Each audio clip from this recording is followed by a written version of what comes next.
আমরা কোথায় গেলাম যে রাত্রি হয়ে গেল বাড়ি আসার সময়।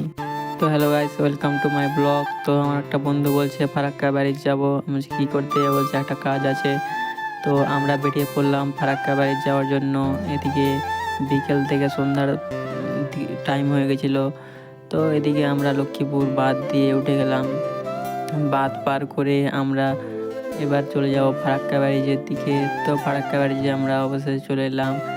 ফারাক্কা ব্যারেজে যা ভিড়, সেই ভিড় মানুষজনের। তো আমরা ফারাক্কা ব্যারেজের আর উপরের দিকে টোটো না রেখে ভাবছি নিচের দিকে রাখতে হবে, ভিড়ে না রেখে। তো আমরা নিচের দিক দিয়ে চলে এলাম, এদিকে কাছেও হবে নদী যাওয়ার জন্য। এদিকে ফারাক্কা নদীর নিচের দিকে আমরা চলে এলাম, এটা দিয়ে রাস্তা দিয়ে। তো তো ফারাক্কা ব্যারেজের নিচে টোটোটা রাখবে, রেখে ওদিকে যাবে। তো অবশেষে টোটোটা রেখে দিল। তারপরে আমরা হাঁটতে লেগে গেলাম, হেঁটে হেঁটে ওদিকে ফাঁকার দিকে যাবে। তো ফাঁকার দিকে আমরা সবাই চলে এলাম। তো সবাই হাঁটাহাঁটি দৌড়াদৌড়ি করছে। দারুণ ভিউ, তোমরা যদি আসো তোমরা বুঝতে পারবা, এমন ভিউ আছে, সেই ভিউ।